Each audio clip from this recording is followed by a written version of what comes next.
Party ఫిరాయింపులపై CLP leader Jana Reddy చాలా serious అయ్యారు. ఢిల్లీ పర్యటనలో ఉన్న ఆయన ప్రభుత్వ తీరును తీవ్రంగా తప్పుపట్టారు. సీఎం వైఖరి సరిగా లేదని ఆరోపించారు. రేపు గవర్నర్, స్పీకర్లకు కాంగ్రెస్ శాసనసభాపక్షం తరపున ఫిర్యాదు చేస్తామని అన్నారు జానా. చర్చించడానికి పట్టుబట్టినప్పుడు సస్పెండ్ చేయటం ఇది చాలా బాధాకరమైనటువంటిది. రెండోది చాలా తీవ్రంగా ఖండించడంతో పాటు ఇది ప్రజాస్వామికంగా వ్యవహరిస్తున్నటువంటి తీరు కాదు అని చెప్పి నేను తెలియజేస్తున్నాను. అందుకు వెంటనే ఈ విషయమై మా సభ్యులు ఇప్పుడే సమావేశమై రేపటికి ఇది గవర్నర్ గారికి నివేదించి ఆ తర్వాత కోర్టు వారితో సంప్రదింపులు జరిపి తగినటువంటి విధంగా మా పార్టీ వివరించడానికి ప్రయత్నం చేస్తుంది. ఈ లోపల సభాపతి తీరు, ప్రభుత్వం యొక్క తీరు ప్రజలు గమనించవలసిందిగా, లేక ఇక్కడ ఉన్నటువంటి ఈ ప్రజాస్వామ్యాన్ని కాపాడేటువంటి దానికి నాలుగో స్తంభమైనటువంటి మీ వ్యవస్థ కూడా దీన్ని అడుగడుగున విశ్లేషించవలసిన అవసరాన్ని నేను గుర్తు చేస్తున్నాను. జాతీయ పార్టీ నుంచి ఒక ప్రాంతీయ పార్టీలోకి వెళ్ళిపోవడం అంటే దాని వెనకాల ఉంది కేసీఆర్ చాకచక్యమా, మీ పార్టీ అసమర్థత అనుకోవాలి? ఇది చాకచక్యాలు, సమర్థతలకు సంబంధించినటువంటి సంగతి కాదు. చట్టము రాజ్యాంగానికి సంబంధించినటువంటి విషయం. ఇది మొదట రాజ్యాంగాన్ని కాపాడాలి, చట్టాన్ని అనుసరించాలి. ఆ పద్ధతి తర్వాత ఆ విషయాలు. 2004 నుంచి 2009 వరకు కాంగ్రెస్ లో చాలా మంది టీఆర్ఎస్ ఎమ్మెల్యేలు ఫిరాయింపు చేశారు. అప్పుడు మీరు ప్రోత్సహించారు కదా, కాంగ్రెస్ పార్టీ ప్రోత్సహించింది కదా. ఇంకెవరైనా ఇస్తారా ప్రశ్న? ఇదే ప్రశ్న. అప్పుడు టీఆర్ఎస్ ఎమ్మెల్యేల మీద చర్య తీసుకోవడానికి మీరు 4.5 ఏళ్ల సమయం తీసుకున్నారు. దాన్ని సమర్థించారు కదా మీరు. దీని గురించి ఎట్లా మాట్లాడతారు సార్? రైట్.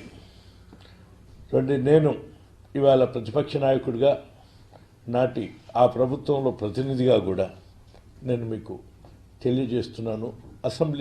అసెంబ్లీలోనే తెలియజేసినాను. నాడు మా పార్టీలో నేను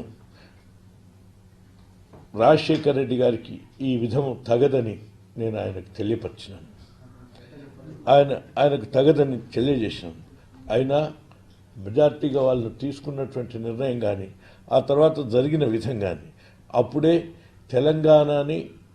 తెలంగాణ రాష్ట్రం ఏర్పడకుండా ఉండటానికి ఆ పార్టీని చీల్చాలనేటువంటి ప్రయోగం చేస్తున్న విషయాన్ని గమనించే మేము ఆ రోజు నుంచే చాలా తీవ్రంగా తెలంగాణ రాష్ట్రం యొక్క అవసరాన్ని గురించి మేము గలమెత్తటమే కాదు, అందరినీ కూడగట్టి ముందుకు సాగినాం.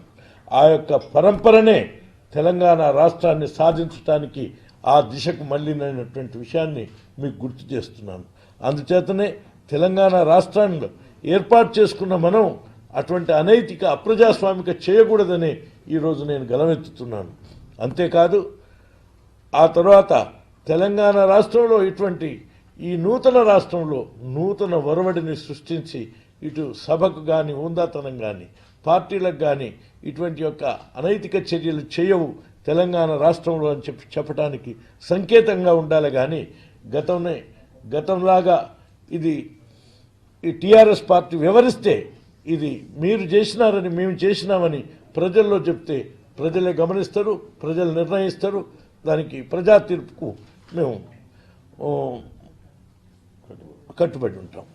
ఎమ్మెల్యేల వలసలు అనేది పార్టీ నాయకత్వ వైఫల్యం కారణం కాదంటారా? మీ పార్టీ నాయకత్వం మీద నమ్మకం లేక ప్రభుత్వం వైపు వెళ్తున్నారని కోరుకుంటారా? ఇది రావాల్సిన మార్పులు ఏమైనా ఉన్నాయా?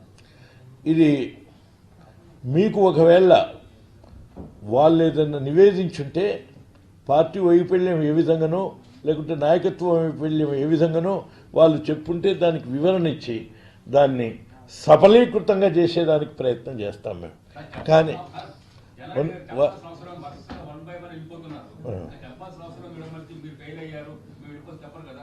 ఏమండి,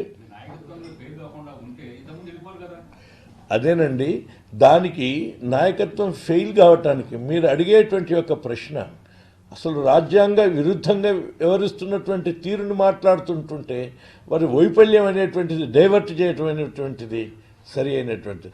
అయితే ఏ విధంగా వైఫల్యం ఇది? ఏ విధంగా వైఫల్యం? మేము టికెట్ ఇచ్చింది వైఫల్యమా, ఆ వ్యక్తిని గెలిపించడానికి కృషి చేసింది వైఫల్యమా,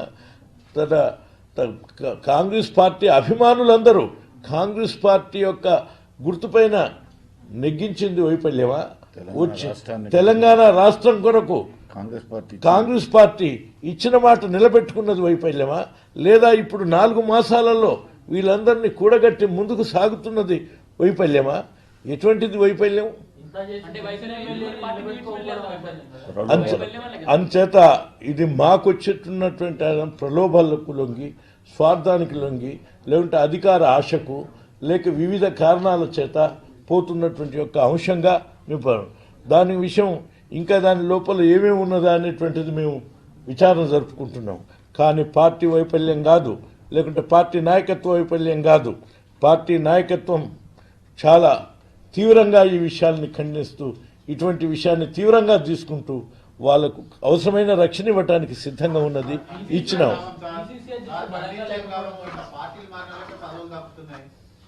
రైట్. అందుకనే ఇది గుణపాఠంగా తీసుకుని పార్టీలు మారిన వాళ్ళకి కానీ, ఈ పార్టీలు మారిన వాళ్ళకు ప్రజలు కూడా గుణపాఠం చెప్పాలి.